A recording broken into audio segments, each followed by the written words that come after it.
Hello and welcome to this emergency edition of Spyhards podcast. I'm Agent Scott. And I'm Cam the Provocateur, still reeling.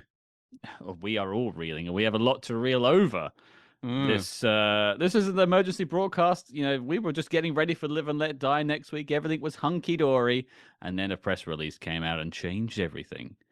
Yes. Yeah, I mean, today is Thursday, the 20th of February, 2025, and this will be a historic day for many people. A paradigm shift happened in the world of spy movies. And I think it was just important for us to sort of reflect upon it and to bring in a group of experts that I'll introduce shortly to help us break it down. But for those who haven't heard the news, I think the first thing we need to do is just talk about it. Cam, can you break down what has been announced today? Basically, I'm going to simplify it, but essentially, we've had Amazon, which purchased MGM, has had equal rights to the Bond franchise, but the Broccoli's have been in creative control. And, I think in the wake of No Time to Die, we've seen so many Bond films that have come out, and we've all loved a lot. But no, that hasn't been the case. It's obviously been very quiet on the Western Front as far as Bond has been concerned. And as of today, it was announced that the Broccoli's will remain their, ownership percentage of Bond, but Amazon will assume full creative control. So going forward, we will have films or more that we'll discuss that will be entirely Amazon ventures, not Broccoli and not Eon Productions. And I will just add in as well, we're recording this, very late at night on the Thursday night, getting out to you on the Friday. We're doing this via Zoom, so it won't be up to our usual audio standards. So we apologize for that in advance, but we're going to try our best to make it as easy listening as it can be. But, this is big news. This is big, big, big news. It's bigger than Cam and I. So we needed to get in the actual experts. Yeah. And, I think we've assembled quite the team of special agents. So I'm going to introduce them all one by one and pop in and say hello. Unmute yourselves when I introduce you, and so you can all hear your wonderful voices. But first up, in no particular order, it is creator and curator of the License to Queer blog and podcast. It is Mr. David Lowbridge-Ellis. Hi guys. I'm not an evening person, so I'm making a special effort to stay awake. When you messaged me, I was like, this is worth staying awake for. That's the attitude I want to hear. Thank you, David. Next up, she is the author and editor of countless books, so many I've lost count, frankly, of the worlds of James Bond and beyond. She's Dr. 007. It's Dr. Lisa Funnell. Hello.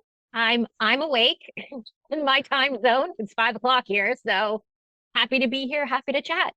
You seem very happy, very enthused. That might lead well into this conversation. I like it. I love it. Next up, he's a journalist and a broadcaster for DPA. It is Mr. Philip Dethlefs. Hello, sir. Hello. After a very exciting day and lots of news that I had to process, I needed one of these. And I'm very glad to talk to you all about this. Thanks for having me, because I need to get some stuff out. For those listening to the audio version of this, Philip is drinking a whole bottle of vodka. Almost. I wish I had one. Oh, sorry, it's a martini. Sorry, I misspoke. And last but certainly not least, he's the creator of the Spy Command blog. He's the co-host of the 007 Files podcast. It's our Spy Commander. It's Mr. Bill Koenig. Hey, everyone. Sorry, I was having trouble unmuting. Thanks for the invitation. I'm looking forward to the discussion. We've got a lot to break down, and I think everyone can take themselves off mute if you want now. We can just have this as an open floor. But the first question I'm going to throw out, and I'm going to just call out names just to get the conversation going. But the first thing is, this is a very raw thing. I said paradigm shift earlier. That was the word I used. I think that is really a good way of looking at it, be it good or bad. But I want to hear everyone's initial reactions. And I'm just going to go across the screen as I have everyone lined up. So, Dr. Lisa Funnell, why don't you lead us off as your sort of initial reaction to the Amazon Bond takeover? I feel like I'm in the minority here. But I was like, okay, that was my reaction. I think that we have been starved of James Bond content for a very long time, and I am not a fan of the last two movies. I didn't think that creatively, narratively, that there was any sort of life or livelihood. And I watched the Broccoli dynasty literally kill off James Bond, and I think that that was their final statement on the series and on the franchise. So I fully expected a pivot of some sort. And so seeing the news today, I thought, okay, here we go. Here's our launching point, launching pad. The scholar in me is listening to what everyone is saying, what everybody is feeling. But the fan in me thinks this is great. We're going to have new content coming out. It's going to look different. It's going to feel different. It means that we have a lot to talk about together. I have connected with more Bond friends and community members and journalists today than I have in many years. I know, Scott, you and I said it's been years since you and I have had a conversation. Mm-hmm. So I am probably maybe the most optimistic person here, potentially, but I'm also a scholar who's cognizant of the fact that this is news that is being digested by so many people, and people have some emotional takes and some negative reactions to it. Well, I think it could be quite a raw thing for some people. A lot of people like invest themselves into franchises like this, Bond or Star Wars, things like that, and that is part of their identity. And we've all seen the reactions online today. They've been either way, and I don't think you're alone. I will just say this now, Lisa. I don't think you're alone. So we'll leave that as a hopeful promise. But David, what about you? What's your take from my side of the pond? I think I'm going to probably maybe not be as glass half full as Lisa, but I am sort of cautiously optimistic. I have gone through, I don't know if it would be classed as the stages of grief over the last 6 or 7 hours, whatever model we want to use. I was certainly practicing what psychologists would call avoidance to begin with, because I was recording a podcast actually, which I'd been meaning to do for a couple of months. And so I was kind of mentally invested in that. And then I picked up my phone and I had about 70 notifications from people. I was like, what on earth has happened? And so I kind of skimmed them. I was like, oh, okay. And a bit like Lisa said, it was like, oh, okay. And I think I just kind of ignored it. And then over dinner tonight with Anthony, my husband, I was just like, okay, let's try and process what this really means. But broadly speaking, I know we'll unpack this. I've kind of gone from this could be terrible. We could end up with some kind of really, Disney killed Star Wars in my mind. I know I don't want to come across as an entitled fan. Everyone knows I'm the least likely person to do that, but Rise of Skywalker pretty much destroyed Star Wars for me. So I'm just like, and I know at some point in the future something will excite my interest again, if they ever bring back the Acolyte, for instance, before everything went a bit boring again. But the disaster scenario is that it becomes some kind of homogenized, packaged Happy Meal version of James Bond, and I really don't want that. But like Lisa said, I think this is an opportunity to have lots of different James Bond, I hate the word content, but that's the word we all use nowadays, lots of James Bond stuff out there, even different kind of parallel existing versions of James Bond, a bit like DC did. I think ultimately, I'm probably getting ahead of myself a little bit here, but I kind of want them to take a DC approach rather than a Marvel approach to whatever's going to happen. So we've got lots of different versions coexisting at the same time. I sort of resent that Marvelization that, years ago I kind of got bored of the Marvel universe because it was just like, oh God, we all know what to expect here. There's going to be not really much in the way of, surprises and all of that. So I want to be surprised, and I'm going in there glass half full. The phone thing's quite funny. I got a text from my wife at about 7 p.m. this evening saying, "Are you okay?" But that's normal. You get that every day. Yeah, she's like, "Yeah, where are you, Scott? Are you okay? What's going on?" No, it just felt very odd that was the reaction that a non-fan had to someone who knows someone else is a fan. It was like crossing the streams into Trek for me is always a thing I do. But like the day Leonard Nimoy died, I got about 20 texts from people saying, "Spock died. Are you all right?" And I'm like, "Oh, I actually wasn't for a little bit. So thank you for asking." So yeah, I do totally get that sort of message thing. I was texting Cam from about 3 p.m. until 5:30 p.m. my time when he woke up. He woke up to about 20 messages from me alone. So there's also that. Cam just nods. True. Yeah. Okay. Yeah. No. It's very true. Very true. He had a lay in today. It was a bad day for it. Philip, what about you? You're working in journalism. You today were writing about Bond. You've been doing radio phone-ins for Bond as well. Like, you've had a little bit of time to process this, and you've been talking about it with other people. But where are you sitting on this news? Yeah, initially I didn't have time because the moment I saw this, I knew I gotta write about it. So I was shocked for a moment, and then immediately the journalism thing kicked in, where I knew I had to get this out as quick as possible. However, the shock stayed with me over that time. I realized that this whole news today made me a bit tense because it's the one thing I never thought would happen, at least not at this stage. Because I'm I'm actually afraid of Far Out magazine framed it really good. They said franchising James Bond to death. That's my biggest fear. So it's a bit like, I mean, obviously, like I guess every fan, I want the films faster than we had in the past years, and I'm also not the fondest of No Time to Die. But that's one film in 25 where I was a bit, I still kind of enjoyed that film. So I do want more Bond, but I don't want endless Bond. It's a bit like Christmas. You are sad that it's over, but do I want it again in January? No. I'm fine with having Christmas once a year. And with Bond, I'm very much like Barbara kind of used to be, saying we want the cinematic event. I don't need 1,000 spin-offs. Now, you need to know I love Star Trek, I love Star Wars. I used to love Marvel. However, all three of them, I've become a bit indifferent. I've stopped watching Star Trek Discovery. Um, Scott, we met at the premiere of Section 31 with the lovely Michelle Yeoh, and I thought to myself, this is nothing that Gene Roddenberry would have signed off. It was just a terrible film, and I'm really afraid of James Bond becoming this thing. Until now, it was like a label for quality, where the James Bond just becomes the content. Oh, there's another James Bond thing. Yeah, I didn't really like the last thing that I watched last week. And there's another series at the end of this year. Well, let's see how this goes. And that's something I'm really afraid of, that they put so much stuff out there that we don't really care. I don't care about Marvel anymore. I watch it occasionally. Not everything is bad, don't get me wrong. Star Wars, the same. The Mandalorian, I love. But I'd say for every Mandalorian, you get one Obi-Wan and one Acolyte, which both of them I didn't like at all. And I think it's a bit embarrassing if you imagine the James Bond series coming, and after one season, they say, oh, we'll just cancel it. It wasn't successful enough. It wasn't good enough, whatever.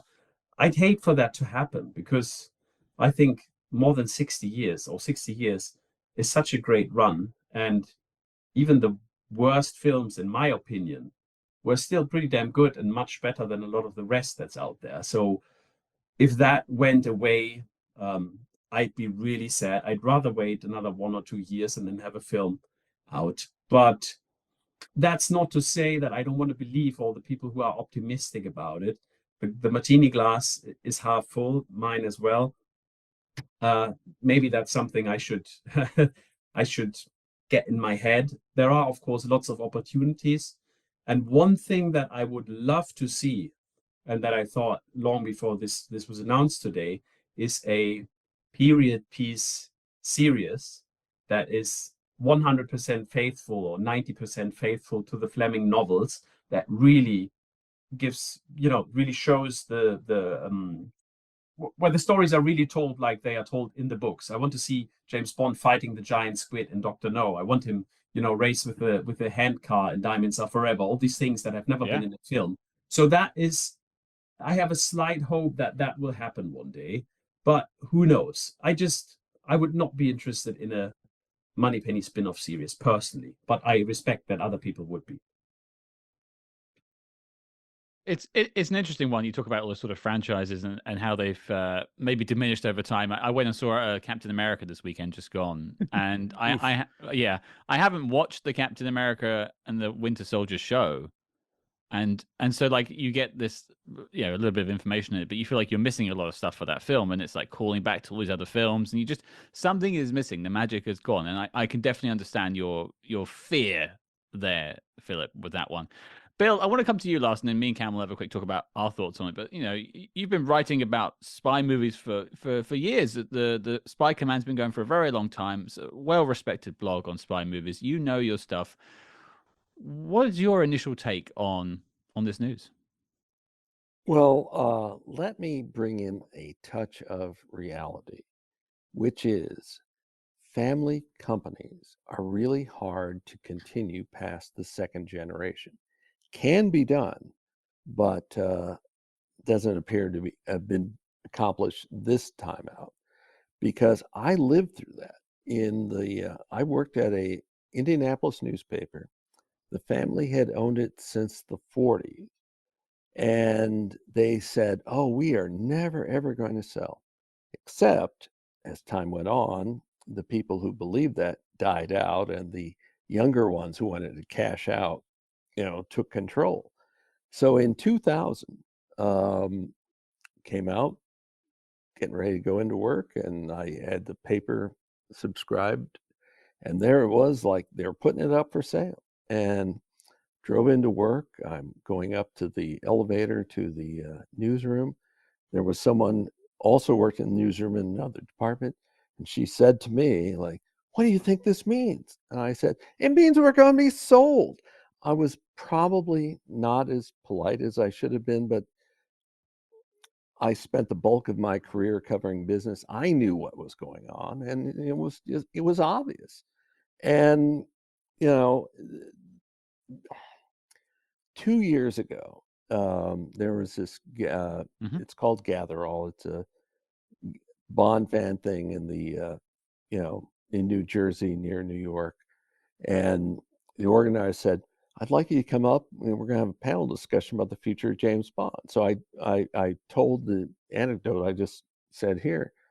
And then, and I kept saying, like, I'm not saying this is a prediction, but I could tell I was losing the audience.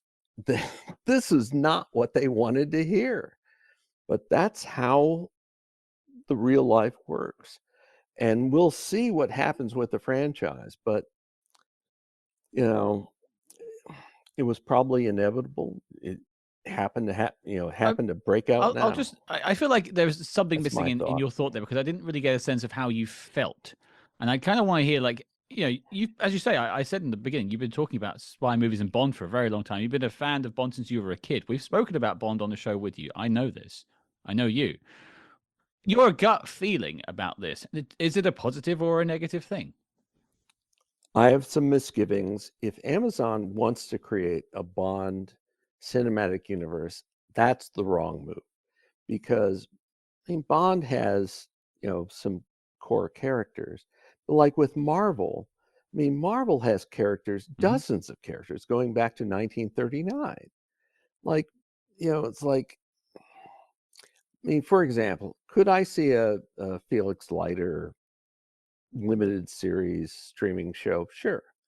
But, it's like, there aren't tons of characters.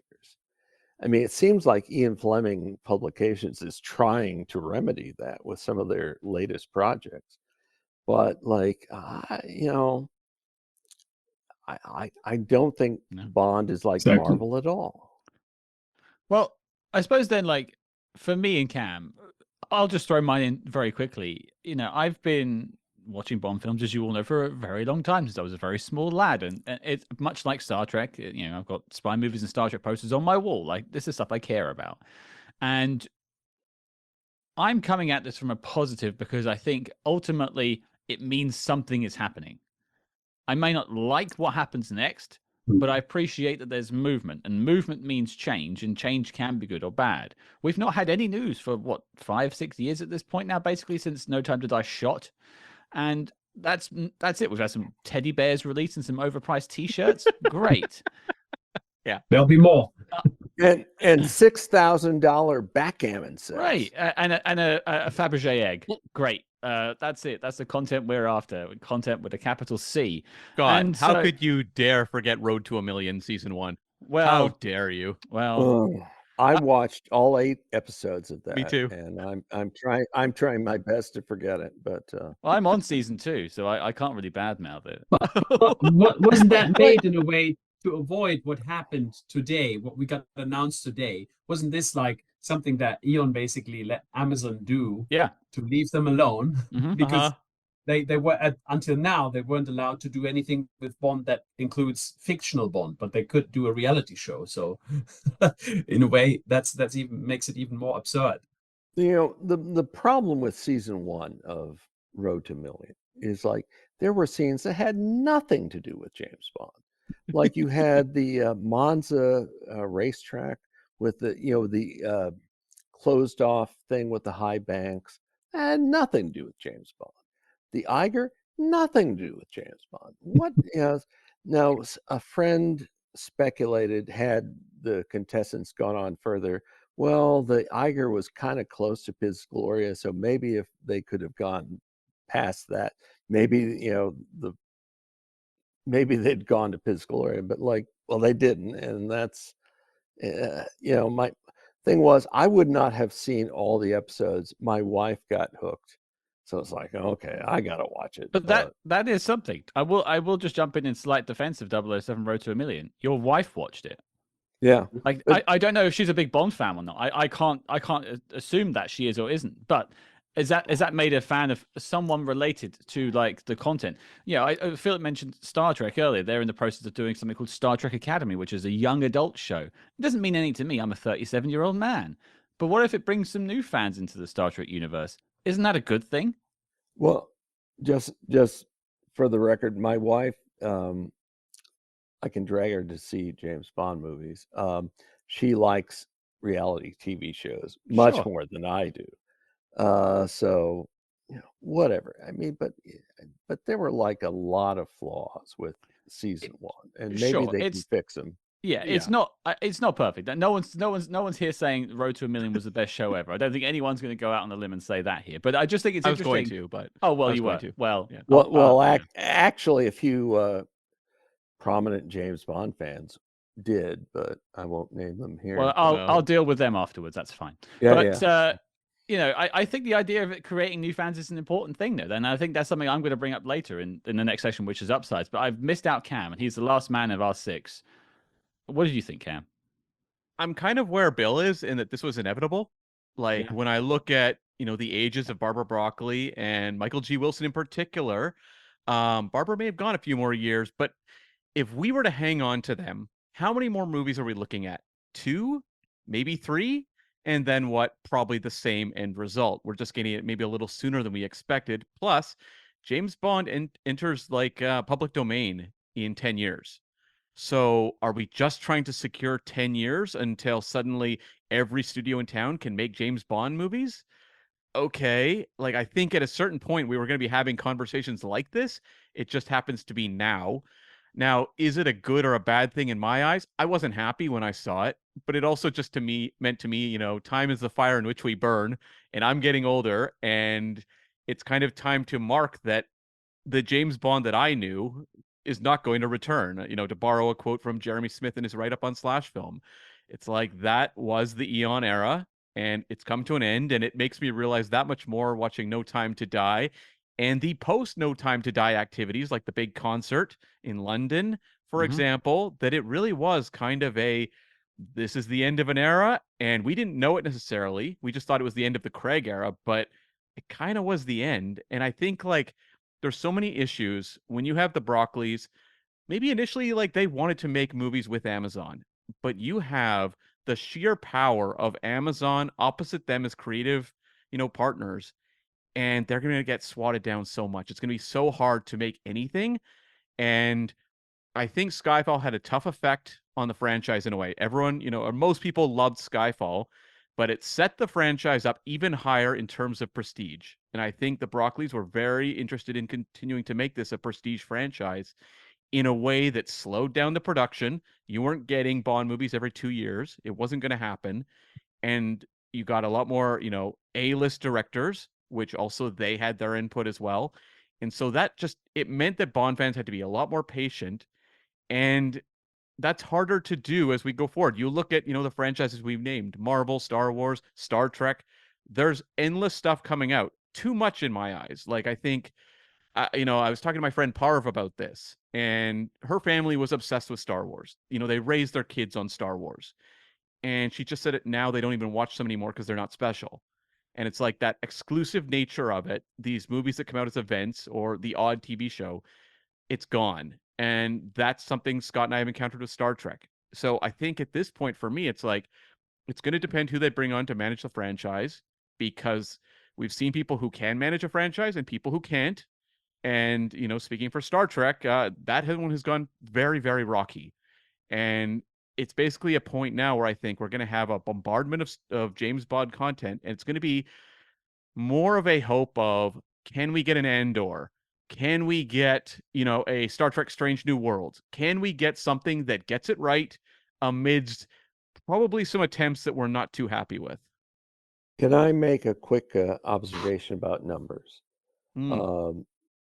Michael Wilson is now 83. He just celebrated a birthday recently. Yeah. He is 4 years younger than when Albert R. Broccoli, his stepfather, passed away. And Barbara Broccoli is 64. She'll turn 65 in June, I believe. Some of this is kind of inevitable. I just make that point, and just there's a certain amount of reality sets in after a while. I disagree. And that's because we're forgetting one name, and that is Greg Wilson. And Greg Wilson has been an associated producer for I don't know how many films now. And I spoke to him. Yeah. He was assistant producer with Quantum of Solace and associate producer since. Go ahead. I spoke to him at an event here in London, which was part press, part invited people from the headphones, Boas and Wilkins, and Greg Wilson was there. I was at Abbey Road, and I had 2 or 3 Vespers, and I saw him, so I went to him. He didn't know I was a journalist, so he talked openly. And I asked him, I said, so what's going to happen? I said, are you going to take over? And his answer was, and I quote, well, this is a family business. And for me, that was like him basically telling me at one point, I'm going to take over. And he told me that how he had went through different ranks, which we all know. He worked basically in every department to get a feel for the whole production. So I honestly was always expecting him to take over from his dad and from Barbara and to lead Bond into the next era. I also read an article, though, where they said that he would be way more open to new ways of doing this. So maybe it is the case in one sense that he will take over some part of it, but on the other hand, he said, let's open up and let Amazon do it, and I'll work in the background or whatever. So, but I'm quite surprised because, I hoped he would do it. Except, I mean, by the time you get down to Greg Wilson's, the 3rd generation, there are a lot of other people in that generation. So, the handoff, once you get past the 2nd generation, isn't that certain. So, like, I'm not disputing anything you said and your quotes, but, like, Greg Wilson wasn't necessarily going to be the guy. I mean, and based on today's announcement, I think it's pretty clear he's not the guy. Obviously, I might have misinterpreted, but well, I think I thought, okay. Let me cut through both there on that one. I think, like, I had 2 people message me about Greg Wilson today. Like, what about Greg? Poor old Greg. 2 different people talk to me about that. There is a belief in some quarters that he was the heir apparent, but I don't think you can compete with something as stuffed full of money as Amazon. Ultimately, and they want creative freedom. And so much as it might have been promised to him, and there might have been discussions with Barbara and Michael to say, Greg, this is going to be yours. I think ultimately when that truckload, and it was confirmed, I think earlier this evening, that it was $1 billion to pay them off. I don't think any of us would turn that truck down. Technically, he never has to work again, Greg Wilson. Or his kids, or his kids' kids. Like, that's it. They're all made in the shade for life.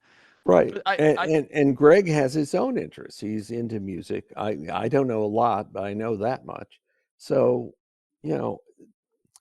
when a big giant company like Amazon backs up the money truck and, like, dump truck of money, and here it is, guys, like, that's a figurative expression. It's like everything changes. I'm going to move us on to the likes and sort of the upside of this. I want to talk about some of the potential positives that can come from this announcement, because I think that's important. And I'm going to do it instead of just naming names. I kind of would like to open up the floor to the discussion if anyone has a point they want to raise. But just your first sort of takes upsides. What are sort of the primary upsides of this announcement? Anyone want to chime in? I'll chime in. I think it is a chance, and we'll see how it works out, for a fresh start, because I think Eon in recent years has got, kind of gotten in a rut. Like, yeah, we'll start out with we'll get Purvis and Wade do a script, and we'll bring in other people to rewrite that script. And I think they were pretty set in their ways. So optimistically, maybe there's a fresh start ahead. Depends on who they bring in and among directors, writers, etc. But that, I think, is the best possible result. I would echo what Bill's just said there. I think all of this ultimately comes down to who is involved, the talent. So Bill talked about his day job and how that frames how we think about these things. My day job is making sure that organizations continue improving. And so I've been thinking quite a lot about this in relation to James Bond as well. And it's like, to make sure an organization keeps improving, you basically need three things. You need a plan, you need the people to enact the plan, and you need to go at the right speed. We know that they haven't really had a plan, and that's not their fault. It's the fact that we basically ran out of Fleming material, apart from the odd thing here or there, quite some time ago. So they've been having to cobble together a film every time pretty much from scratch. There's no real source material left, unless we go down the route of doing period pieces, which I've always kind of rejected, but actually seems quite exciting, that possibility. And then it's making sure that you've got the talented people on board. I know Richard Maybaum did them for 3 decades. We've had Purvis and Wade for more than 2 decades, with all these kind of writers coming on to polish and all the rest of that. But it has essentially been, I know production designer changed and all that, but it's essentially been a lot of the same core creative team. And I do think it needs a fresh pair of eyes. And I know it's a roll of the dice and it's risky, but I think it does need that. So I think very much it depends on the talent involved. And then it's going at that right pace as well. So we're obviously going glacially slowly at the moment. And I don't want to see the reverse where we're just churning stuff out like nobody's business. I think it's that middle ground. But for me, out of those 3 elements is the talent involved. If they get really talented people to write and direct and all the other departments, these things, we could have some really exciting James Bond stories. Yeah, and I think that's something that's been an issue, is that there's been a lot of great filmmakers who might have wanted to have a crack at James Bond, and people who are legitimately people that would be exciting to see tackle the property, who just never had a chance. And so maybe that happens now. I mean, I'm praying we don't run into a situation which we saw with Star Wars, where they were greenlighting like 17 movies, and you'd have someone maybe interesting like Taika Waititi, for example, but then someone else who'd done like a TV episode of something, and you're like, really? Like, everyone gets a Star Wars movie now, I guess. Okay. Most of those movies never happened, but like, I'm hopeful that they go, well, like, maybe a Christopher Nolan wouldn't have worked with the Broccoli family just because of the creative control issues, but maybe given free reign, and Amazon would probably just sign a blank check for him to do it, he's willing to do one movie by itself. And I don't know if Christopher Nolan would work with Amazon. I don't know, but someone like him that would be exciting. That's my hope. But the other thing is, too, Scott and I have been going to Star Trek conventions since like 2010, basically, something like that. And we have watched the audience get older and older and older. And Scott and I are the kids in the room. I am 44 years old. And that is a little concerning. And I have seen, the Bond franchise, the Craig era. I loved most of it, but it's hard to watch No Time to Die and think, I think a lot of 12-year-olds are really going to be turned on to James Bond by this movie. And that is an issue. And I don't know the solution. My hope is that, I think with this news, and it could be a good, it could be a bad, depending on how it's handled, characters like Oddjob, Jaws, Dr. No, they're coming back. These are very marketable characters, and something that Amazon is going to be looking at. And is it fair? We are fans. We know these characters by heart, right? Like, we love them. Is it fair to expect a 10-year-old kid to be watching From Russia with Love? I don't know. I don't know if that's going to happen anymore. And so I think, like Star Trek Strange New Worlds, a show that I think has a lot of energy, a great cast, and it's introducing a lot of those core characters in a way that's fun and inviting to a new audience. That's a best case scenario as to what might happen on a James Bond streaming show or something like that, is to introduce them in a way that feels respectful, but is fun and energetic. Just going to jump in briefly, because, you know, I work with young people and I've been a teacher essentially of high school for the last 20 odd years. And I've seen the interest in James Bond dwindle just in that period of time.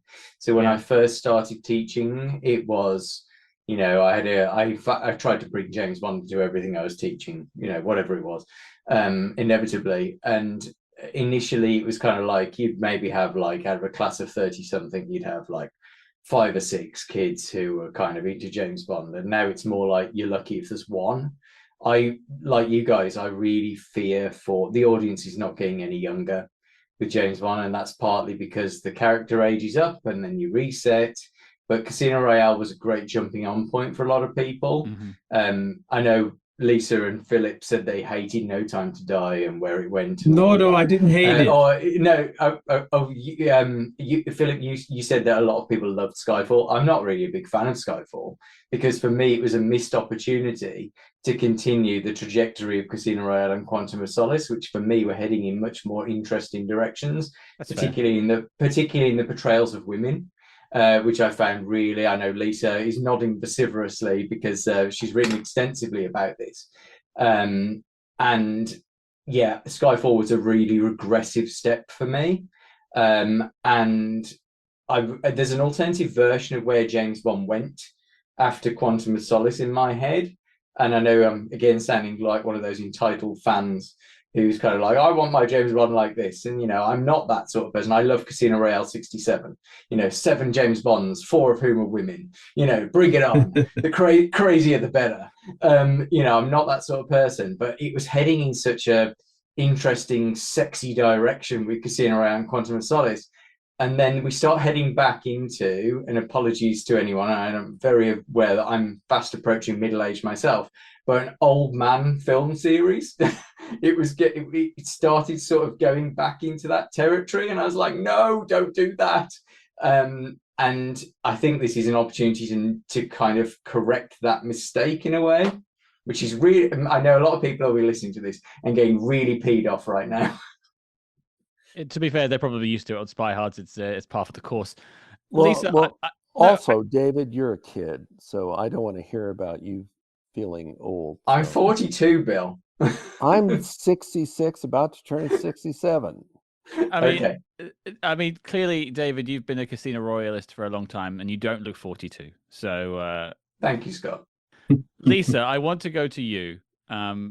We started this conversation with you, and I feel like the upsides, the upside section should be called the Dr. 007, Dr. Lisa Funnell section by the sounds of the intro. You are our master of positivity here. What is your upside of all this?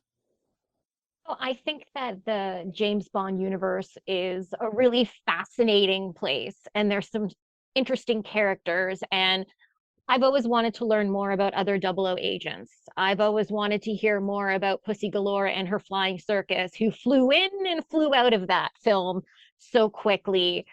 I am somebody who would not turn away from a Moneypenny spinoff, as I've read the comic of Moneypenny, and I thought, wow, here's a different visualization for the character. I feel like David and I are very much aligned that there was a stunting of the trajectory of the Craig era, and it could have gone in a different way, and it could have been fresh and forward thinking, and it could have been something that we could get excited about and that we could bring kids in, and it really could have been like the GoldenEye era, sort of what the Brosnan era did. So many people got excited about James Bond because of the Brosnan era. We don't have a comparison of the Daniel Craig era. You know, Casino Royale, beautiful standalone film, Quantum of Solace is there, but everything else is just one big downer after another, and it's the repetition of said downer. I know Philip is like, no, Lisa, that's my interpretation. And my dad was a huge James Bond fan. He wouldn't watch the Craig era films because he said, these are no longer my films. these no longer have the magic that they once had. And he was a lifelong Bond fan, and he's the reason why I got into James Bond. And so I felt that there were a lot of people who didn't like the direction in general, let alone after Quantum of Solace. We do have to look at the fact that the younger generation, some of them go to movies, a lot of them don't. And so where are you going to see your content? I'm not a moviegoer. You will not find me in a movie theater. I like my home theater. I like my food at home. I like my access to my bathroom. I know I'm not sounding my age, but these are just sort of the creature comforts that I like. But there is something to me so enticing as somebody who loved the Ahsoka series, as somebody who has actually liked the Star Wars series and spin-offs that are out there. I'm somebody who would be interested in seeing where this content would be going. That being said, I also want the people who are making and creating it to also understand the essence of what makes Bond Bond. So I would love for people to be fans, to actually have knowledge and understanding of the novel series, of the cinematic series. They don't have to be Bond purists, and they don't have to repeat everything that came before, because I think that's where the Craig era fell apart. It was just trying to repeat and remake absolutely every single detail. But instead, there are new ways to refresh, revive, and think and create and push it forward. And so I'm an optimist. I would love to be part of these conversations. I'm sure David would love to be part of these conversations, and Philip and Bill. I think there's lots of us who would love to throw our hat in the ring and say, hey, we would love to help you see this through and do it in a way that is respectful. And I think that's the balance, as someone said, respectful of the fans in the past, but also respectful of the fact that times are changing. The direction of how people consume media has changed. And if you want to stay relevant, it's going to have to be streamable. And it's not always going to be cinematic, or it has to be a balance of the two. So I am optimistic about this. I think that there's possibilities. I don't want there to be something every day of the week. I like waiting in between. And in fact, I'm the type of person who has the entire series that comes out and then I watch it, because I don't like waiting week to week. I like to consume my content in one big, I take my content in shots apparently, and take the whole night and have a party with it. But I am not necessarily sad, because I already felt like, this is going to sound bad, but the Eon franchise already died and they killed off Bond. And here Bond is returning, like it or not, Bond will be returning. And so I'm here for that. And so maybe that's a bit of a harsh take, but that's where I'm at. I don't think it is. I think you're spot on in terms of focusing your energy on the positivity of all this, of what could be. And I started by saying, like, one of the things that interests me about all this is we're doing something. We may get 20 TV shows and 3 of them are good, but then we get 3 good TV shows. Like, hey, that's pretty cool. It's better than what we have right now, which is a barren landscape. And right, exactly. And I mean, I'm probably a bit more pro No Time to Die and Spectre myself personally, but we're not getting into the minutiae of all it. We're talking about this in a sense. And so I suppose the upside I'm hearing from you, Lisa, is the possibility of change of sort of what is coming up. So the idea of them being series is what interests you. The idea of there being spin-offs is what really is interesting you about all this. And other creative personnel. You look at what Phoebe Waller-Bridge did in No Time to Die. I could tell you what lines she wrote. You could sense the energy, and it took a script and elevated it. And I don't like bringing in people to spot shot. I like it when those people are part of the creative process. I'd love to see what she could do and what she could conceptualize and push forward. And I think there are a lot of really talented people, as was already said, who wanted to be part of this series, but it was so locked in with the core talent that they didn't have a shot. And I think that innovation has fallen to the wayside. And I want Bond to be at the forefront of that innovation. I don't want to watch other series like Mission Impossible and say, wow, that's a really good film, and look at where they've gone. And I'm excited by what I'm seeing over there, but I'm not excited by Bond. And I feel like that has been my history. This is where we agree 100%, Lisa. I love Mission Impossible, and that's something that's annoyed me in the past. That I absolutely love Mission Impossible Fallout, and I thought that was one of the best action movies of the past. And I wanted No Time to Die to be that film. I was missing original ideas. if I may go back to the thing about spin-offs and everything. So I'm happy for you that you would love to see a Moneypenny spin-off and all of that. My thing is, I thought Darth Vader was the most interesting character before I had seen the prequel, the prequel trilogy, because I feel sometimes the more I know about a person, about a character in a film or a series, the less interesting it gets. It's the part that I don't know that I find fascinating. So I don't know if you're talking about spin-offs already. I was thinking whether they go one day for a spin-off of Ernst Stavro Blofeld, because if you've read the books, he has the most interesting past, of course. So you could make an amazing series. At the same time, would I want to see all of this on screen? I'm not quite sure. Having read the books, I already know the stuff, of course, so maybe I actually would.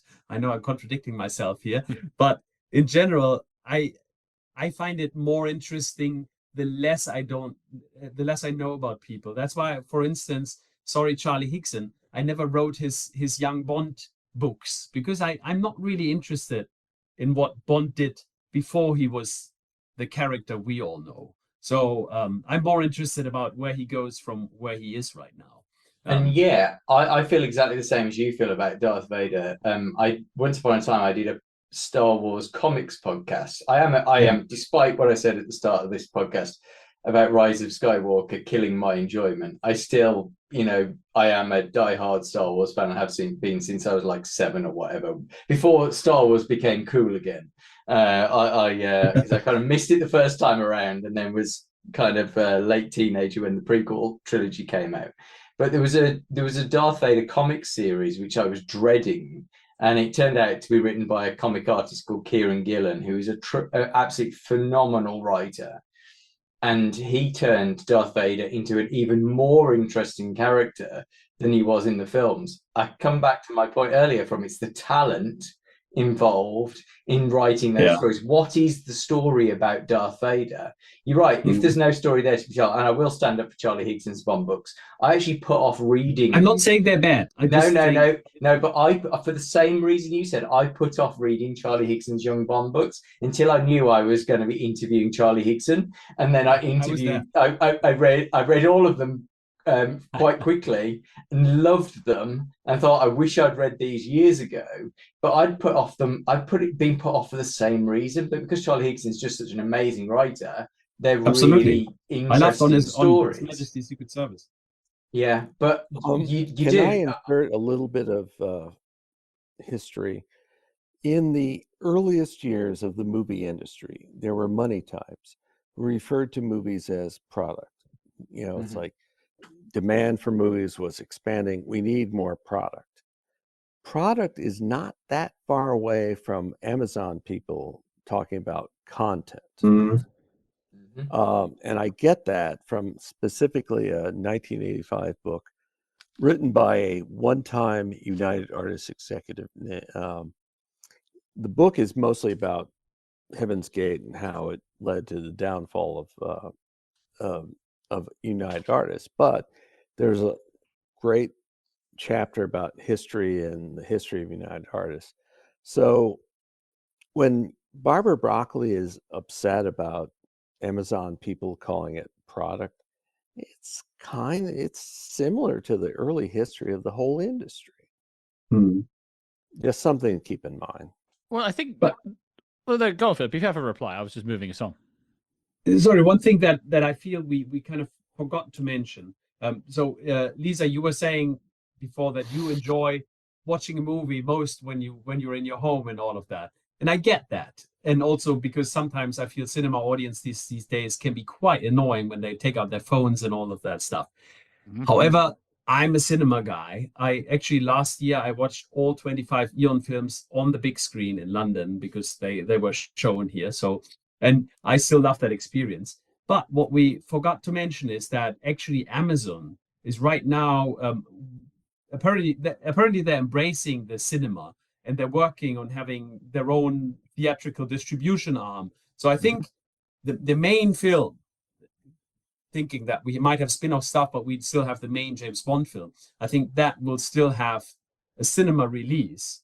And if it's just, I mean, I would prefer if it was more than just a week, but if it's just a few weeks and then it goes to streaming, I'm quite happy with that.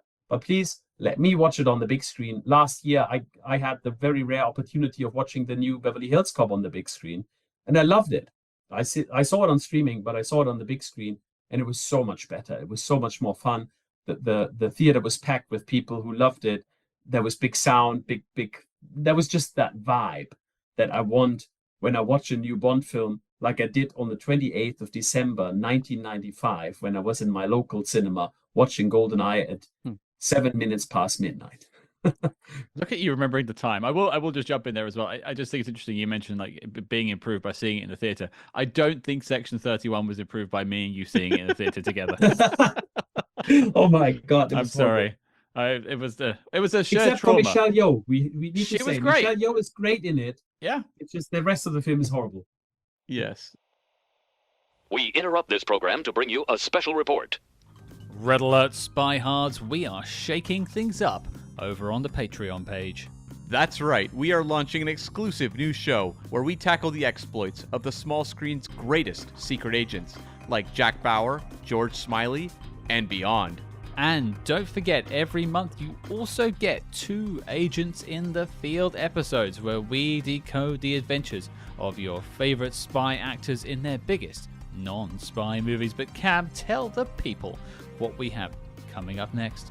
Live from Las Vegas, it's the Sci-Fi Summer of 1979 panel, hosted by the Inglorious Trexperts and featuring Scott and I among a bevy of other guests, talking about movies like Moonraker, Alien, The Black Hole, and more. Tune in, this one is a ton of fun. So strap on your Condor Man wings and soar into the future with us over at patreon.com/spyhards. But before Big O zaps us with a red pulsating laser, let's get back to the Spy Jinx. Well, why don't I pivot us over to the next question, which is sort of like dislikes or your biggest concerns, but maybe like we've talked about kind of the obvious things, oversaturation, the stuff that I think everyone's kind of talking about. If there's anything that jumps out to you as a negative that is maybe like something that's not being talked about, or even like a kind of geeky Bond element of this conversation that isn't going to make headlines necessarily. Well, I'll jump in. I said this before. I don't think Bond lends itself to a cinematic universe. Mm-hmm. I mean, there are interesting characters, of course, but like if Amazon intends to create a Bond cinematic universe, I'm gonna feel very uneasy. I think they may wind up in the situation. I don't know if anyone remembers this, but they announced a Robin Hood shared cinematic universe where they were going to make movies about Little John and Friar Tuck and do all of these movies and then compile into one big Robin Hood adventure. And this whole thing collapsed when they realized no one cared. Like, this When was a that? terrible money. This was like probably like 10 years ago. Okay, so and I it wasn't believe the Taron Egerton flop. that was what spawned out of that initial evolution of an idea, or the Dark Universe, famously I with was gonna Universal suggest Monsters. You know what? Yeah. You know what? We Yeah. could have Hawker, Bond's caddy in Goldfinger, give golf lessons in a limited Amazon series. What a pull. What a pull. Love But it. mentioning that, the Marvel Cinematic Universe, of course. So when it initially started with Iron Man, and I wasn't even aware that it was going to be this universe, or maybe even before, I loved it. But what my problem is with this now is that I feel every film is just a step to the next film. I'm waiting for the mid-credit scene, for the end-credit scene. I'm quite happy if the next Bond film has the James Bond will return, and that's all. I don't need a mid-credit scene that introduces a new villain or whatever. I don't need an end-credit scene. Please let this be a stand-alone movie. I just interviewed the director, Julius Onah, fantastic guy of Captain America, Brave New World. And I have to say, I did like the film, sort of. And he said, this is a standalone movie. It is, but it also isn't. Because if you haven't seen, I have seen it, and I thought it was decent, Captain Falcon and the Winter Soldier. If you haven't seen it, something is missing. You have slight little questions. And when I see a Bond movie, I want to see the Bond movie. I go to the cinema, even though I know everything that's happened, I want to focus on that very film. There might be the slight reference, I don't know, Tracy and For Your Eyes Only, or little things like that. But please don't fill it up with Easter eggs, and that I feel I kind of would like to have seen that 10 episodes, 20 episodes of that series just to understand this little joke or that little joke. I still want the James Bond film to be you don't want to entity. do homework to go Yeah, see a Bond film. exactly. And I also don't want to leave the cinema feeling like, what now? Well, oh, there's something missing, and then wait 2 years for something to be done, you know? I really want to wholeheartedly agree with Philip, and I desperately hope that they don't go in that direction. And part of me thinks, are younger audiences used to that kind of serial storytelling where the characters kind of intersect? But then when I got with my husband for the first time 16 years ago now, I showed how much I loved him by reading X-Men from the beginning. From the early 60s, and I got up to late 1970s, I think, until it started to get in full enjoyment out of the main book. You had to read all these ancillary volumes, and at that point I was out. I was like, I can't do this. I don't have time to read all of these other books, because precisely that, I felt like I was missing out on that. Now, he loves that style of storytelling because he loves every single X-Men book, and he reads them all and still reads them all nowadays. I think some audiences have got so used to that they're almost going to rebel to and kind of go back to having a standalone story. You know, James Bond experimented with that essentially from Casino Royale, and then I think they I know David Arnold always says that the story of Vesper was never resolved at the end of Quantum of Solace, but a lot of people, you read pieces, even academic pieces, that say Quantum of Solace, it's all rounded off, we've got closure, but that film ends on an unresolved musical note as well as a dramatic note. So it was perhaps always intended. And the best part of No Time to Die, I do love No Time to Die, actually. Probably one of the few people on here who does. But I do love No Time to Die. But the thing that got me on side with No Time to Die was when Vesper came back from beyond the grave early in the pre-title sequence. So I'm as sort of guilty as anyone of wanting a kind of serial narrative approach to Bond. But if I did have my own way with the new Bond, it would have its cake and eat it. So we might even have like a main story, and there are ancillary stories, but it's going to be so carefully plotted that it doesn't matter if you don't know what 003's been up to in the TV miniseries, and you don't know what 006 has been up to in the video game, and it doesn't matter. It's not going to affect your enjoyment. So Marvel, and I think to an extent some of the Star Wars stuff as well, especially with the stuff, Dave Filoni has his own kind of Star Wars universe. And if you watch something by Dave Filoni, like I watched Rebels without having watched Clone Wars, and I sort of enjoyed it, but I knew I was missing out on certain things. Hello. Hi, still recording. So I think there is a middle ground to be struck there, which I don't think those other examples have got right, but it would be great to get right for Bond. Bill's on the phone to Bill Amazon, trying to get his order in he's for the telling next them Bond off film. he's relaying our concerns and hello, our wish Bezos. list. Well, can I jump in then, since we brought up Bezos as a concern, and this is a concern that a lot of people have shared on social media. I think their concern is that, you have this takeover by Amazon. You've got Bezos, who himself is a billionaire, who has been described as a Bond-like villain in the past himself, who some people have argued that he looks like a Bond villain because of his bald head. But there's a concern about the functionality of the franchise and villains moving forward.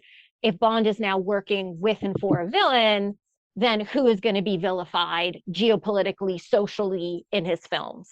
And so there's just a lot of, we're at a very specific political and cultural moment. And I think that there's a big concern for people about how this is coming at a very specific moment with the rise of the Trump administration, with Elon Musk being involved with what's going on with X, and now you've got Amazon taking over family businesses. And I think that there's the broader concern that this trend is now happening here. So just wanted to throw that out. I'll just throw this out. The next Bond movie, made by Amazon, presumably, you could do a modern day adaptation of the Moonraker novel, because it's like in the novel, like a millionaire is like sending a rocket up, but the British don't know he's he's a Soviet agent. You could do a modern day adaptation with billionaires sending rockets up. You got Musk and you got Bezos. They have competing rocket projects. So like, you could do a Bond movie, modern adaptation that way. I also just wanted to, that's all. I'll leave it at that. I would love to see a proper make of Moonraker. I will just say I think that is a great idea. But I want to go back to Lisa, because I think that's a really important point there. I think you're looking at the methodology of where these scripts are coming from, where these ideas are coming from. What is the thought process behind this sort of stuff? And right now I don't know what Wade and Purvis do in their day-to-day life. I don't know what drives them as human beings. I can't guess that. I guess they like making money, but who doesn't, I suppose. Jeff Bezos doesn't need money anymore. It's a power thing. And so what is the driving force behind the driving force? What is pushing these stories forward? Obviously, there was an interest from up above to purchase this, MGM, and part of it was getting Bond. That was clearly one of the goals of doing that. And I know people might not want to talk about the political side of things, and maybe we'll leave that. But there is a concern there. We're in the section where we're talking about what are the downsides, and I think one of the clear downsides that I don't think people are talking about, and it goes back to what Cam said when he introduced the question, is what is the driving force behind this? What will be vilified? I think that was perfectly put there, Lisa. What will be the villain? Because before it was, Bond was turning his nose up to the institution, and sticking it to the man in many ways, but also sticking it to all these villains and stuff like that. Whereas maybe that's not what he's going to be fighting against anymore. Well, that was actually my biggest concern. I was going to say, which is that the Bond franchise is a weird franchise. That's why we love it. It's because when you watch a Bond movie, there's nothing quite like it. It doesn't feel like it's made by a committee. It feels like it's made by, in this case, a family who are, unique themselves. And so that can apply to when you watch an old Bond film and Mrs. Bell shows up in Live and Let Die. That's something that would never happen in an Amazon boardroom of people making a decision. Or you can look at, things like people are really polarized on, J.W. Pepper, not going to happen in an Amazon boardroom. Lines like, I'll buy you a stainless steel delicatessen, not going to happen from an Amazon boardroom. All these moments that fans, I think, really like to have fun with, that's going to be stripped out, but then apply that to a larger picture. Anything that can be perceived as politically difficult, problematic, anything, they're like, get rid of it. I don't even know how they're going to deal with Bond, period, because Bond is a, sexist, misogynist dinosaur, as we well know. I don't think that's going to be the case. I think there's going to be a real sense of generating these movies or TV shows from a place of fear. That's my biggest concern as well, that all the rough edges get algorithmically shaved off. So it's like, audience test it to hell, whatever you want to do to make it that homogenized Happy Meal version of that film. I actually wrote on a post-it note just before we started recording, before any of the chats, my number one wish, and I know this is a podcast, but it says, surprise me, I want to be wrong. Above all else, that is what I want from James Bond. And I know that's not what everyone wants, but actually audiences, if the history of cinema has taught us anything, and mass media in general, it's that the audience actually, contrary to what Elliot Carver thinks, they don't actually know what they want. And we think we know what we want, and then you give audiences what they want. So this has happened several times in Bond. And then the Broccolis were clever enough to realize we can't do that again because they're not going to want it again. We're going to do something different. And that's what worries me, that they're going to be kind of going for a AI generated whatever version of what they think the audience actually wants. Whereas actually, totally agree for it. It's such a weird series that you could never, people say that the Bond series is really formulaic, but every Bond film has a slightly different narrative structure to it. Yes, there's the archetypal ingredients of an Eon Bond film, some of which goes back to Fleming, like the end briefing scene and all that sort of thing. But then you've got Goldeneye coming along, which has massive chunks of the movie from the point of view of the female computer programmer in the middle of Russia. And it's like, we didn't see that part coming. And there's all those sorts of things that people don't necessarily notice, but each Bond film feels different to the one that preceded it. And as you said, it doesn't feel like something done by a committee or an algorithm. Well, I'm about to say, to reinforce what David just said, there's a saying that goes something to the effect, people don't know what they want until they get it. Yeah. And the original Star Wars was an example of that. Nobody knew they wanted Star Wars until, oh, there's a Star Wars. And, there is a strain of thought in entertainment, like give the people what they want and we give it to them over and over again. But it doesn't always work that way. Yeah. I think one thing that Amazon is not going to risk is like going 100% controversial. They want to do something where people recognize this is James Bond. And you won't do that if you change everything. And I think there are many ways to do this. You can still have that character who and I think No Time to Die showed this quite well, who might be not perfect in everything that we want him to be, or not want him to be, but it's how people resonate to that. It's how Paloma resonates to him when he thinks she's trying to get him to take the clothes off, when it's really just to change, to change the outfit. And that's, I think, what James Bond has got to be. I'm thinking under the ownership of Jeff Bezos now, what some people call woke, and I wrote articles now today, oh, is James Bond going to go full woke? And the obvious stuff that you will always read about these things, that you even read about Captain America, just because Captain America is black now and there's some action in the White House. It's ridiculous. But anyway, so people will always talk about that. But I don't think under Jeff Bezos that James Bond is in any danger of becoming what some people might call woke or whatever. I think they will stick kind of to, well, yeah, you just mentioned the formula, even though every film is different, but there will be some things, I guess, where you recognize, okay, this is a James Bond movie.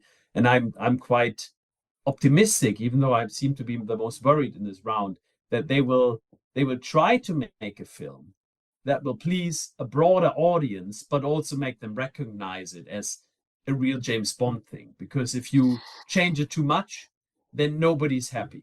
I think just to sort of echo back to Lisa for a second, I think the fear for me is there's a sense of with the Bezos and power and stuff, it's a who is controlling the narrative as to what is right and wrong. And I think that is something that's worth keeping in our minds as we go forward in this venture. And I think going off of what Cam said, there's also a worry of some of the edges being filed off. You think about, say, the scene with Bond and Silver in Skyfall that's slightly coded as to Bond's previous activities, and I was very glad to hear that in that film and to see it. That counts as more than coding, Scott. Certainly in my book. Well, I agree with you, but unfortunately, some people online will not agree with that. So I was trying to keep it. They are wrong. I was going to say, while I respect other people's opinions, they are wrong. Well said. I don't think we're going to see anything like that. I think that sort of risk taking is potentially gone. And you think that's too risky for the new era of Bond? I think there will be we don't want to offend anyone sensibility. Yeah, anyone. Yeah. Certain countries. Yeah. Like you couldn't play it on Amazon. And that's Amazon will check it with the algorithm. Yeah. That's the idea. Let's not forget there were trailers for No Time to Die in Russia, where they had edited Lashana Lynch out of it. Just they didn't want to show, her because she was black, which is crazy. There's there must be a name for this concept. I've never come across it apart from perhaps it being profitability. But there must be and it's probably gone the other way in the last couple of years, especially due to a certain person being elected in the last few months. And DEI is the kind of straw man that target for basically everything. But there must be some kind of concept, or when business leaders are making these sorts of decisions whereby they're going to make more profit by including these sorts of things than they are going to lose it. So, the Broccoli's probably realized, if we're being a little bit cynical, I love that moment in Skyfall as well, because it just confirms what I thought was going on for years anyway. But there must have been a moment where they thought, well, hang on, this could actually work for quite a significant section of the audience. And in fact, they're probably going to identify more closely with James Bond because he's about to say that essentially he's had sex with men as well as women. And it wasn't just done completely altruistically about, this is great for a certain part of the audience. They must have also thought, hang on, we're also getting more people on board this thing and we're going to make some more money.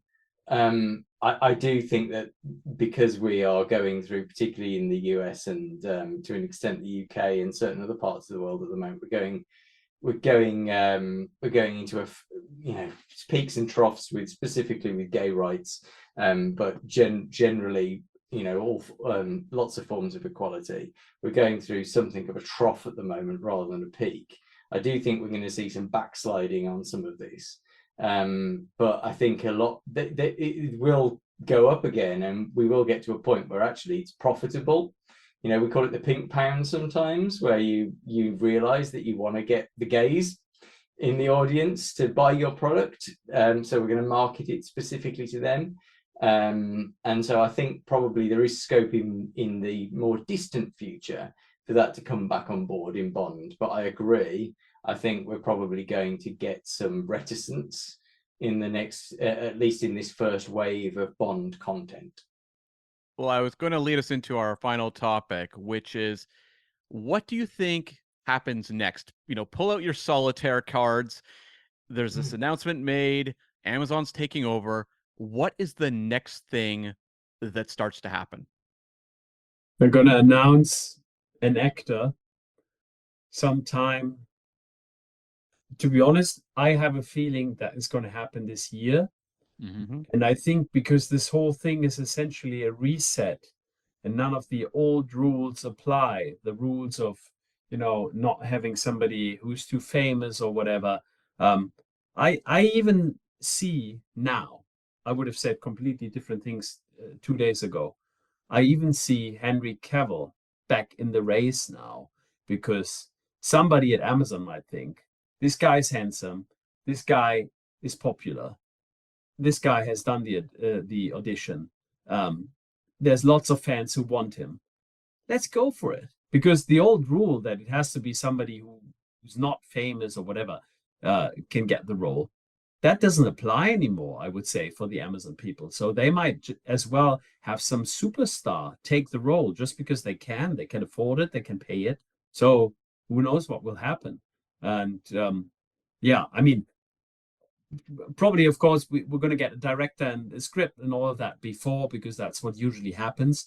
But I don't know why. It might be complete nonsense what I'm talking right now, but I somehow have the feeling that this year we will learn who's going to be the next James Bond.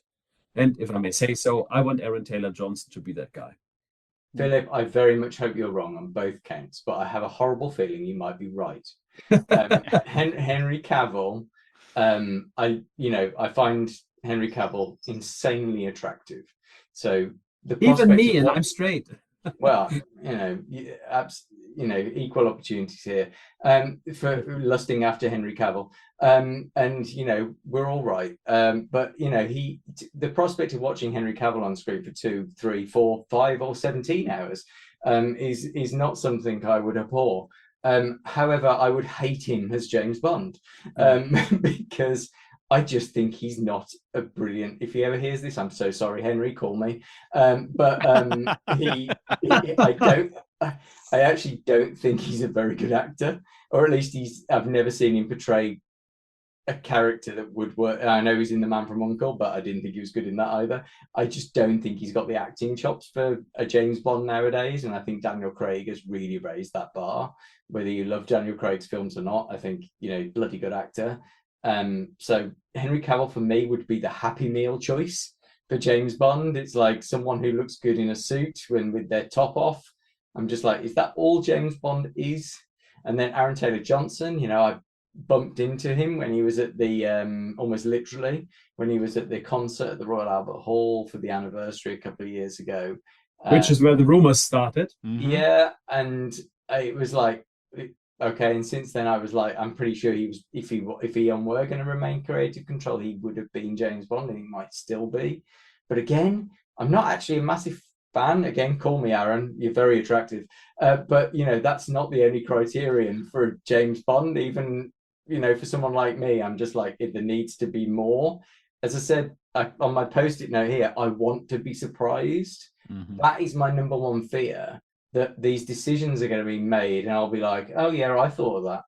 Because if I thought of it, it's not really that creative, is it? I disagree with you about Aaron Taylor Johnson's acting chops. I don't know if you've seen Nocturnal Animals. Oh, no. I think he's a good actor. I think he plays an absolute horrible person. I was about to swear then, but I can't because of my job. Yeah. I think he plays a horrible character really, really well. And there's an element of that in Bond. What I never get from his characters is anything approaching sympathy. Like, even in Bullet Train, I enjoyed that film, but I was just like, am I supposed to care for this guy? I don't get it. And Nocturnal Animals, he's an absolute monster. So it's like Bond always has to be that mix. So anyway, I know we're kind of getting into the details here, but it's just like, oh, that was a real Diesel answer of you there, David. Yeah. And I wept for the plight of Kraven the Hunter, I'll have you know. Yeah, I'm wondering too, like, I think we're gonna have a Bond actor announced, but I think we're gonna have a director attached. And if you're going to make a Bond film and you're going to get it going, I know there was some concern about the franchise losing some of its Britishness, which has always been a strong component, but suddenly you may have that compromised a little bit. But I'm wondering if there's like a safe bet and we get someone who's had a relationship with Amazon for a while now, Guy Ritchie, coming in. Can I say something? I interviewed Guy Ritchie years ago, 2 or 3 years ago, when Operation Fortune came out. And I asked him about this, if this would be interesting.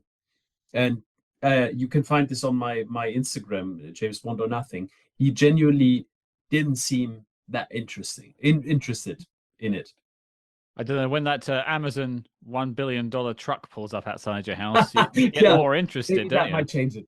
Not only that, though, but also I know there was filmmakers who maybe loved the idea of doing a Bond film, but the broccoli element was something that would interfere with their creativity. And so suddenly it's like, okay, they're out of the picture.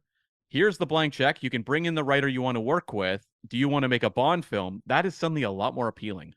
If you give them full creative control, even Danny Boyle might come back. If you were concerned about Britishness, chances are it's going to be made in the UK because of all the tax breaks. Yeah. So chances are the majority of the crew is going to be British, and we'll see about, director, writer, etc. But I think I think a Bond 26 theoretically would have a lot of British content in the crew. Well, Bill, what do you think is Amazon's first move? I think Amazon's first move is, one, appoint someone to oversee the project. Second, that person needs to find a director and hire writers while reporting up to Amazon. One step at a time. I wouldn't count on anything coming out in the next 3-4 months. By the end of the year, maybe. but yeah, that's how I see it. Yeah, I think for me, I'm going to throw to you in a second, Lisa. I think we're going to get Road to a Million season 2 in the next few months. That's already shot. It's in the can. It's basically ready to go. I think they're also going to announce a TV series at some point, and that'll happen before a film because it's cheaper and quicker to make. I think so too. And I think that gives them time to build the momentum of the Bond brand, if you want, in air brackets, ahead of a film. They can look at, you've got this TV show, maybe it'll introduce a character that appears in the film or something like that. I'm not a big fan of that, but maybe that's what they do. But I think you're going to get 1 to 2 series before you get a film, and I would say you're probably going to get a film in probably 2027, if I'm guessing a year. That seems like a safe bet, yeah. Yeah. Lisa, what's your plan? I mean, I know all of you kind of already hit all of my points, but I think the first thing that they're going to do is check their social media and see how this news is going over. I think that they're already looking at what people are saying, what the reaction is going to be, and not just in the immediate moment, but I think that they're going to wait a couple days and see if it's just, emotional reactions, if it dies down, and where things are going to fall. So I think they're going to be very attentive to what people are saying and how they're reacting and responding, and then it's time for a plan. But I do foresee TV content coming out before a movie, just because you want your movie to be successful and you want there to be an audience who's going to go see said movie. And so if they can do something exciting in a streaming world, that would set the stage for something cinematically that hopefully Philip gets to go see. And actually, one thing I think is going to change that's crucial as well is that, and this is for the good, I think, Bond merchandising has been in the toilet for a long time, right? I mean, like, Bravo. I like the pop figures. I bought a lot of those, but you don't exactly draw in young audiences by cranking out $1,500 bathrobes. Like, it's been marketing to a type of fan who has a lot of disposable income that isn't necessarily going to be the people carrying Bond forward in the future. And so I think you're going to have Amazon saying, hold on, we got all of these characters, all of these recognizable figures. Why are we not doing anything with this? And so I think Bond merchandising will be a little noisier going forward, leading into movies and TV as well. I agree with that. When I was a kid at school, like the kids all put their lunch boxes by the side, went off and played, and there was James Bond 007 lunch boxes. There were Bond puzzles, jigsaw puzzles. Corgi cars, things like that. Yeah. Because in my family we had a Thunderball. We had a Thunderball jigsaw puzzle. It was based on the one of the main puzzle, one of the main posters, excuse me. But yeah, and it's just, can't mention the Corgi cars. It's like, it was like low cost, easy to get into, and this stuff. Now we have $6,000, and that's not an exaggeration. Games. What was it from Octopussy? It was the Fabergé egg. Oh, the Fabergé egg? No, it was the backgammon? Backgammon set. Excuse me. Yes, $6,000 backgammon set. This is ridiculous. And I do just want to jump in. I think it's important to also note that we're making comments on these expensive items. I know one of us here is a proud owner of one of those dressing gowns. That's me. Yeah. Oh. Okay. So I don't. There we go. I don't make a habit of it, but one night I did go on the 007 store after one too many martinis, and I didn't have that much buyer's regret, but I did buy the silk dressing gown from Octopussy, and yes, I do wear it. My sister is so envious. She wanted that so bad. The point being, this is not how you entice new fans into the fandom. No. But there are also we have to be fair. I agree with your criticism on one hand, but at the same time, when I went to the 007 shop, we had a 007 shop until the end of December, and 007 bar here in London and the Burlington Arcade. They have lots of affordable things too. And I think we sometimes forget that. Look, these coasters, for instance. So there is still lots of stuff. I agree. They also have $700,000 cars. I agree, but you don't need to buy those. You can still buy you just buy the coasters or the Spectre ring. I think the ornaments. I think there's a grounds between the two. I think there is room to have those $700,000 cars or whatever they are, but there's also I think there's also room to have more T-shirts and more little things like that, trinkets like cars, corgi cars, little things that kids can play with. I'd be happy with that. Like a coaster is great for us, all of us in our 30s to 40s, but I'm not sure. I'm not sure my well, I don't have any kids, but I'm not sure people who may have kids here or people listening who have kids would be, giving their kids coasters for Christmas. No, when I was a kid, there was like these little tiny things, so tall, and it was like, and you put these things together, and it was like 4 different scenes from Bond movies.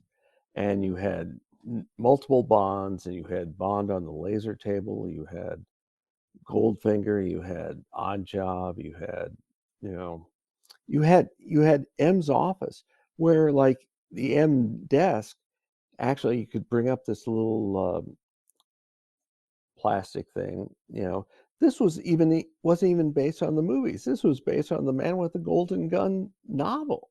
And, it's like, you're just giving them free ideas, Bill. That's all this is. They're listening and writing things down. I want one of those. This happened. I had this, except I was a kid and got torn up and all. Sure. I want more James Bond Lego. I mean, if you see what they've done with Star Wars and Marvel and all of that, I would absolutely freaking love if they did the whole thing. Do they have a license with Lego? Yeah. At the moment, do they have a license with Lego at the moment? Well, they did the Lego Aston Martin. The first step has been done. So it's not that difficult. Like just open up, do Blofeld's volcano, do all these. I mean, they have the Japanese what's it called? The castle, the thing where Bond trains and you only live twice. That exists not as a Bond thing, but because it's a iconic historic castle. But so just do it, do the figures, and I know people would buy that, and even people who are not James Bond fans would buy that. So start with that. If you Google it, somebody has created all these James Bond models, Thunderball and all that stuff. So it wouldn't be a big thing to do that, and I think people would spend lots of money of it. I would just take my money, Amazon. Lego. There were people who had done videos on YouTube where they used Lego, and it was like Bond getting away on the jetpack and Thunderball. And it was actually a dad. It was a dad with his kids during lockdown who did that, and I thought that was actually quite revealing. And just tying all those points together. Again, I work with a lot of young people, and the thing that young people, even like 11-year-olds now, are still obsessed with is Harry Potter. So let's park, the Rowling, death of the author and all that. Let's just, take her out of the equation, shall we? It's still okay to be a Harry Potter fan if you want to be. But I'm not going to spoil an 11-year-old's enjoyment by pointing out the creator was evil. But the thing is, what they love about that, when you talk to an 11-year-old about what they like with Harry Potter, is they can see themselves in that world. And some people identify with Harry, some people identify with, ask an 11-year-old which house they're in Harry Potter, and they can all tell you. There is something to hook them into those stories. Now, all of us got into James Bond when we were really young. There was something about that hooked us into that story. But there is an expectation nowadays with younger people that identification is almost served up on a plate to them a bit more than we were used to. So there were, my whole thing, my website, the 250,000 words or whatever it is now, I've lost count of my stuff is like, why the hell did a 6-year-old gay kid identify with James Bond? And I still don't know a definitive answer. I'm still working it out. Kids aren't prepared to do that. Kids aren't prepared to do that work nowadays. they are expecting to see themselves represented in media in some capacity, and that is what this content is designed to do. The algorithm on Netflix serves you up things that you might enjoy based on past experiences and who you are and all that other data and the targeted advertising on Instagram. Now that's really rubbish in some ways because it gives you that echo chamber, but that is what the expectation is from mass media for younger people nowadays. And the bond, I love the idea of trying to sell coasters to an 11-year-old. We love Bond coasters. No offense to your coasters, Philip, they're lovely, but we've got to move with the times. I'm gonna wrap us up because I did promise everyone it'd be an hour, and we've been going a little longer than that, I think. And I'm conscious that it's getting towards midnight here in UK time, and Cam has to edit this and put this out. So I think it's been an important discussion that we've had here. We've aired our grievances and we've shared our excitement about what could be happening in the next 12 months for 007. I'm going to throw a quick question to everyone, a quick pitch, and then I'm going to just get everyone to sign off. What is a spin-off you would like to see, wacky as you like, or it could be a serious answer? Let's start with Philip. I'm not sure if this qualifies as a spin-off, but I would love for them to make a series of the Horowitz trilogy. I think what Anthony Horowitz has done with these 3 novels he wrote that are not really continuation novels because they're in the middle, they're basically set in between the Fleming novels and using some Fleming material. I think it's absolutely amazing. I love those books, and I would like to see that on screen, especially those people who wrote it will know what I mean. The Tower Bridge scene. I think that would be absolutely amazing and very exciting on screen. It can be the small screen. Don't get me wrong. In this case, I'd very much love to see it on the small screen, but please put it on camera. There we go. That's one. Let's go to Bill next. What's your pitch? What's your little spin-off you'd like to see? Golf lessons from Hawker. Oh yeah, Bond's caddy from Goldfinger. Is that kind of like the Leslie Nielsen like VHS tapes from the 90s where he taught golf? Is that what we're doing? Yeah. You have to hire an actor who can actually play golf, and but like 6 episodes. That's about all you could carry. But that's great. You never know with this new world. Lisa, what about you? What's something you'd like to see? I know I've already given like a bunch of them, so I'm going to go in a different direction, and I say bring back James Bond Jr. Yes. Which I loved as yes. a kid. Bring me more of it. Bring me Odd Job, Hip Hop Odd Job again, and I have that figure. Walker D. Plank, and all the. Barbara Broccoli did her best to bury James Bond Jr. I loved it. Because it's there in my heart still. If you look in the credits of James Bond Jr. in the end titles, says developed by 3 guys, and one of them is the first one is Michael G. Wilson, so he was all in for it.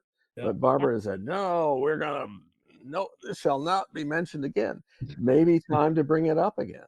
Lisa, I love it so far. That's my favorite. That's my favorite of the suggestions. Oh, look at them. Cam's got them on camera now. Loving That's that. Right.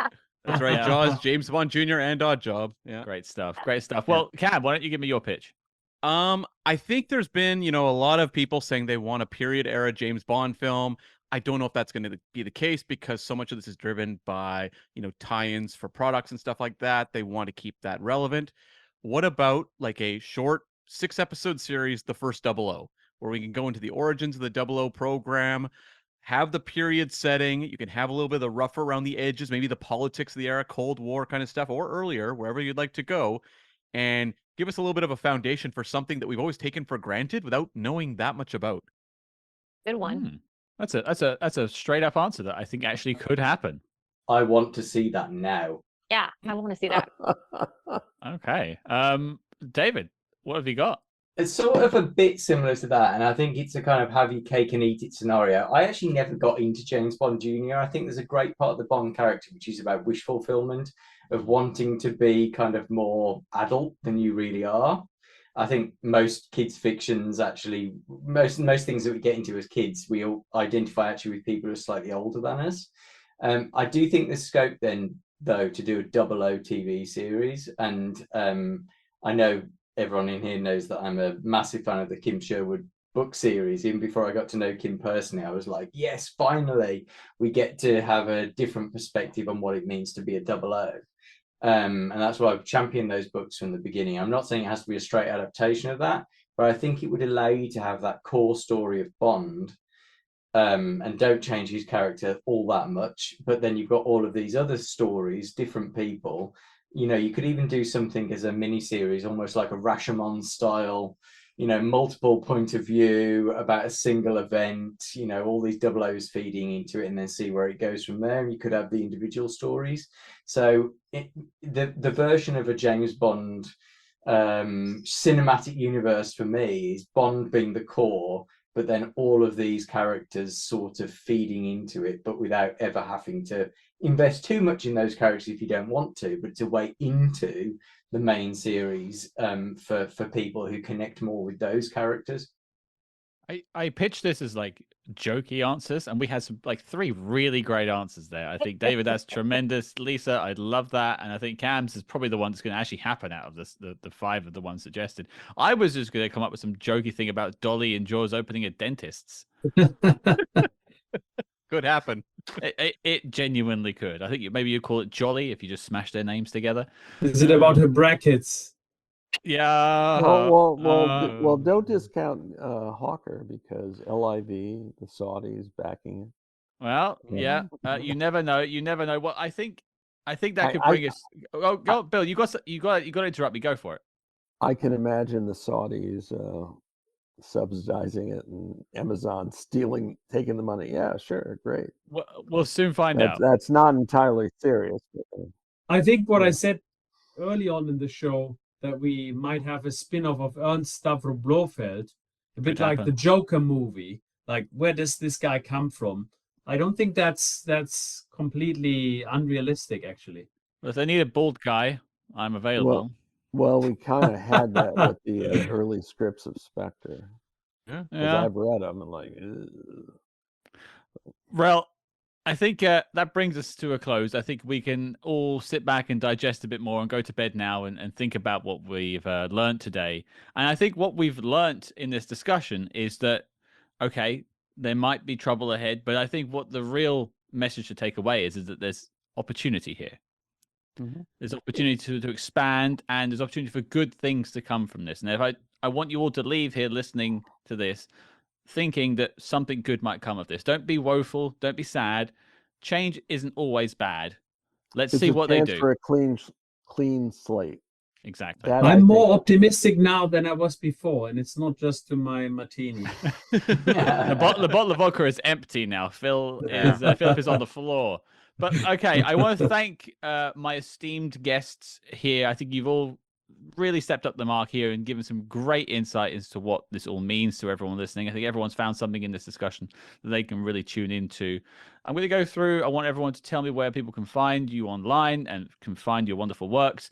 Lisa, I'm going to start with you. We were talking about this off air. You know, I think you've signed up to do your 11th book. Your 9th has just come out. I mean, I could probably start a library with your books, but where can people find your books and buy them? You can find my books on Amazon. Oh, no. Oh, no. But if you're interested in finding me, look me up at lisafunnell.com or Dr. Lisa Funnell on Instagram, Blue Sky, LinkedIn. If you're a professional and want to connect, you can find me there. We will have links in the show notes below to your website, and if people want to click down there, they absolutely can. I'll go back to the direction of what I have on my screen. Lisa, thank you. Bill, where can people find you and read the Spy Command? The Spy Command is at hmssweblog.wordpress.com. You can find the 007 files on Spotify and Apple Podcasts, and I'm here, there, and everywhere. But anyway, that's a start. There'll be links as always. Philip, you're up next. Thank you for your contribution, sir. Where can people find you online? My pleasure. If you Google my name, you'll probably find some articles in German about James Bond. But if you prefer the English language, so I'm James Bond or Nothing on Instagram and Blue Sky. On X, or formerly known as Twitter, I'm Bond or Nothing. So yeah, that's how you find me. Or you can find the both of us at a Star Trek movie showing somewhere, apparently. 'Cause Yeah, that's section just- 31. whatever's next, me and you will probably turn up at decloaking Looking of the forward to starboard that one. bow. Well, hopefully it's better. Hopefully it's better. But this certainly was a better way to spend 80 minutes than that film. It was great that I met you there because we've never met in person, so that was perfect. Well, my life was improved that day. So, See? yeah. David, last but not least, where can people find you, read your amazing blog, and listen to your podcast? So the blog and the hub for everything is licensedtoqueer.com, where you'll find links to all the other stuff as well. But pretty much if you just search on Instagram, I think the handle's the same on all of them. I should check that. It's Instagram and X and Blue Sky and also YouTube and wherever you get podcasts. And look out for a chapter in Lisa's. You mentioned Lisa's next book. I've got a chapter in that one as well. So if I can get the word count down, I always write too much. And I do think that actually at time of recording it is actually tomorrow this is happening, but you have an event happening, David? We do, yes. So if you're listening to this on Friday, I'm just double checking the date, 21st of 2025. It's the 5th annual Jim Fanning Friday. So that would be my silly pick for a spin-off for Amazon. We're going to go with the Jim Fanning Antiques Hunting Detective series, based off the character from Octopussy. And Philip is showing me his bow tie that he already has very ready, a very small bow tie. Not judging at all, Philip, but it's not the size of the bow tie. But yeah, whatever size bow tie, if people want to join in tomorrow, if you want to take a bow tie, tag me on social media. I am donating a British pound for everyone who participates. So I'm fully expecting to be rinsed tomorrow, but it's all in the name of charity. Every year it gets bigger and bigger and more people join in. So it'd be great if people listening to this, if you're still listening to this on the 21st, and even if you're doing it a couple of days afterwards, I'll chuck in a quid for anyone a few days afterwards as well. Yeah, get involved with Jim Fanning Friday. And if you don't want to show yourself, I also allow you to show your pet wearing a bow tie. But don't tell animal protection charities you're tying bow ties to them, please. I think I think that sets us up well. I want to thank you all, David, Philip, Bill, Lisa. You've been absolute stars. I'm glad we had this discussion. I hope you all had a good time listening. Cam, I'm going to throw this to you without any letting you know this is coming. But what are we talking about next week, real quick? Perfectly timed. We're actually talking about Live and Let Die next week. We have a great guest. Mark A. Altman is joining us to talk about that film. And so we're going to go back to the days where Bond was, the franchise was making choices that probably won't be happening on Amazon. And thanks to our friend Mark A. Altman, we're also bringing you an exclusive audio interview with Yaphet Kotto. Yeah. Oh, wow. That's right. Recorded many years ago, never been released. It's about 30 odd minutes long, I think, and it's his thoughts on Live and Let Die and more. I'm glad we'll be able to share it. I hope you all enjoy it. So your mission, folks, should you choose to accept it, is to join us next week as we take a look at Live and Let Die. I want to thank you all for listening, and I hope you go away having a positive weekend about the future of James Bond. But until next time, folks, I will be frantically pitching my Dolly and Jaws spin-off. It's better than the future of the Man from U.N.C.L.E. Oh, Bill. Thank you very much.